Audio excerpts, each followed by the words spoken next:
क्या तुम्हारी English weak है? तो ये वीडियो तुम्हारे लिए है। मर्चेंट नेवी में इंग्लिश कैसे ठीक करी जाए for interviews, what to focus on, क्या रियल स्ट्रेटजी हो सकती है। ये 5 से 10 मिनट की वीडियो में मैं तुम्हें सब कुछ बता दूंगा। हम बडिंग मरीनर्स एकेडमी में क्या करते हैं, उसके अलावा तुम घर बैठे बैठे भी क्या कर सकते हो, एवरीथिंग। लेकिन उसके लिए तुम्हें चैनल को करना पड़ेगा सब्सक्राइब। Let's go forward. यार मैटर क्यों करती है ये जानना बहुत जरूरी है। इंटरनेशनल लैंग्वेज है यार शिपिंग की, मल्टीनेशनल क्रू के साथ। अब देखो, मैं खुद जब मर्चेंट नेवी ज्वाइन किया था, मैं 23 लोगों के साथ शिप पे ज्वाइन किया था। तो उसमें मतलब 17 फिलिपिनोस थे, 2 मैक्सिकन्स थे और मैं खुद था इंडियन। हम 2-3 इंडियंस थे। तो समझ जाओ, मतलब मेरे पास जो भी बात करने के लिए लोग थे, और वो दोनों इंडियंस इंजन डिपार्टमेंट के थे, मैं डेक का था। तो फिर I had no one to talk to Indian wise deck में। तो I had to speak in English only. तो अगर मैं तुम लोग की तरह होता अंडर कॉन्फिडेंट एंड मैं इंग्लिश में बात नहीं कर पाता, तो I would have never been able to communicate with anyone on board. So you cannot be underconfident. That's why अगर आपकी इंग्लिश खराब है तो you will never be able to get selected on board. आपके शिप के आप operations नहीं कर पाओगे, एंड आप इमरजेंसी में कम्युनिकेशन नहीं कर पाओगे, आप पोर्ट एंड रेडियो में कम्युनिकेशन नहीं कर पाओगे। You will fail in all those things and you will create havoc and emergency.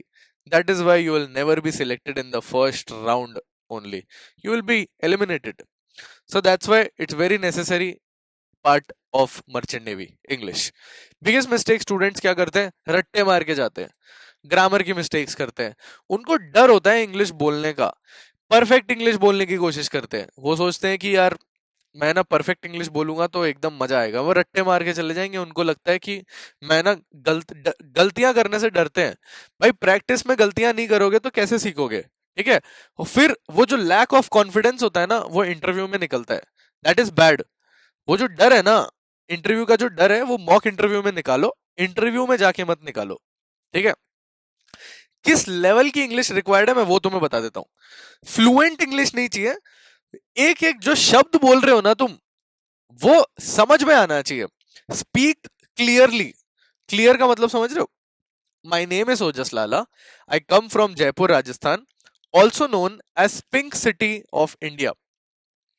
हर शब्द क्लियर होना चाहिए, हर शब्द तुम्हारा समझ में आना चाहिए, हर शब्द एक दूसरे शब्द से अलग होना चाहिए। तेज नहीं बोलना है, रट्टाफिकेशन नहीं चाहिए। ठीक है। अंडरस्टैंड द इंस्ट्रक्शंस जो सामने वाला बोल रहा है।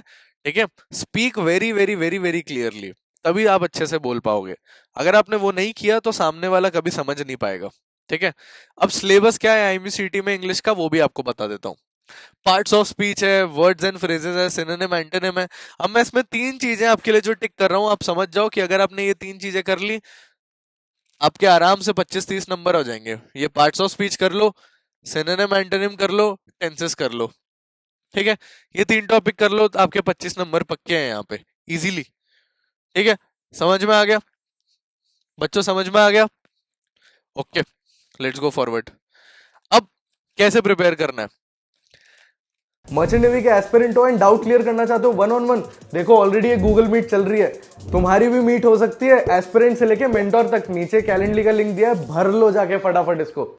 यार मेरे को लगता है कैसे प्रिपेयर करना है ये समझने के लिए ना, आपको सिलेबस समझना बहुत जरूरी है, जो मैंने पिछली स्लाइड में आपको ऑलरेडी बता रखा है। तो ये सब चीजें बहुत बात की बातें हैं। ठीक है। इसीलिए आपको ये सारी चीजें समझने के लिए आपको पहले बोलने की प्रैक्टिस करनी पड़ेगी। मॉडल वर्ब्स हो गया, सब्जेक्ट वर्ब एग्रीमेंट हो गया, synonym antonym, tenses, active passive voice, direct indirect speech. ठीक है। आपको स्पीकिंग स्किल्स पे फोकस करना है, क्लैरिटी पे। अब वही बताया ना मैंने, स्पीड से नहीं बोलना है, तेज तेज नहीं बोलना है। My name is Ojas Lala, I come from Jaipur Rajasthan, also known as the pink city. ये एक तरीका है। Good evening sir, my name is Ojas Lala, I come from Jaipur Rajasthan, also known as the pink city of India. धीरे धीरे हर शब्द अलग। कॉन्फिडेंस, रट्टाफिकेशन नहीं, confidence. Simple sentences, simple sentences बोलने हैं। प्रैक्टिस कैसे करनी है? प्रैक्टिस कैसे करोगे? प्रैक्टिस सिर्फ मॉक इंटरव्यू से हो सकती है और किसी चीज से नहीं हो सकती। जब बडिंग मरीनर्स में 100 बच्चे आए थे हमारे पास, उसमें से 70 बच्चे ऐसे थे जिनकी इतनी खराब थी इंग्लिश, इतनी खराब थी कि बस नहीं। हमने पिछले 6 महीने में उनको इतना रगड़वाया, इतना रगड़वाया, इतना रगड़वाया, आज उनसे तुम इंटरव्यू करवा लो, फर्राटेदार इंग्लिश बोलते हैं, फर्राटेदार। मैं बता सकता हूँ तुम्हें कि आओ तुम्हें दिखाता हूँ। एक्सटेम्पोरे कंपटीशन होता है बडिंग मरीनर्स में, ये बडिंग मरीनर्स का एक क्रेडिट है। एक्सटेम्पोरे कंपटीशन मतलब हम उनको एक टॉपिक देते हैं, वो डब्बे में से निकालते हैं और वो उस पे 1 मिनट की स्पीच देते हैं। आज उनको दे दिया कि I got a fish in my tiffin. अब उसको उस टॉपिक पे 1 मिनट की स्पीच देनी है। अब उसने उस टॉपिक के बारे में कुछ सोचा भी नहीं है और उस टॉपिक पे उसको 1 मिनट की स्पीच देनी है। तुम सोचो, तुम घर बैठे बैठे इस टॉपिक पे 1 मिनट की स्पीच कैसे दोगे? अब एक को मिला the impact of green shipping, ठीक है, इस पे फोकस है फ्लुएंसी पे, बॉडी लैंग्वेज पे and ability to structure the thoughts. ठीक है, वो कितना सोच के स्ट्रक्चर कर पा रहा है चीजों को। These type of competitions help कि बच्चा कितना जल्दी अच्छे से कम्युनिकेट कर पाता है। जैसे वो कम्युनिकेशन अपना ठीक करेगा, वो उतना जल्दी बढ़ पाएगा। फिर होता है बच्चों का डिबेट कंपटीशन। ये देख रहे हो, एक है फॉर, एक है अगेंस्ट, दिख रहा है आपको? बडिंग मरीनर्स एकेडमी में होता है डिबेट कंपटीशन। एक टीम होती है फॉर पे, एक टीम होती है अगेंस्ट पे। एक टॉपिक होता है जो बीच में बैठा होता है, ठीक है। अब इंपॉर्टेंट मैरिटाइम टॉपिक्स लेते हैं हम एंड उसमें हम करवाते हैं डिबेट कॉम्पिटिशन्स, ठीक है। इसमें बच्चे की थिंकिंग स्किल्स डेवलप होती है एंड ऑफ कोर्स ये सारे कंपटीशन इंग्लिश में होते हैं।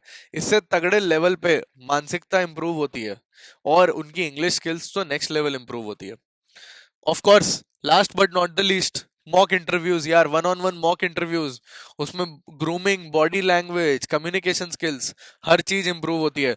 उसके बाद again last but not the least, Vanshika ma'am की one on one counselling, personalise mentorship मिलती है हर बच्चे को। हर बच्चा यहाँ पे आके वंशिका मैम से समझता है कि उनको क्या अपने अंदर सुधार लाना है अपनी अंग्रेजी सुधारने के लिए। तो यार बडिंग मरीनर्स आपके लिए गेटवे है। अगर आपकी इंग्लिश बेकार है, अगर आप मर्चेंट नेवी में अपना सिलेक्शन चाहते हो, बिहार से हो, बंगाल से हो, कहीं से भी हो, कहीं से भी हो, एक ही रास्ता है आपके पास। आ जाओ, आ जाओ, फटाफट आ जाओ, ये नंबर दिया हुआ है, ऑफलाइन डालो व्हाट्सएप पे एंड ज्वाइन करो बडिंग मरीनर्स ऑफलाइन एकेडमी को। We are here to prepare you. Thank you so much and subscribe to the channel.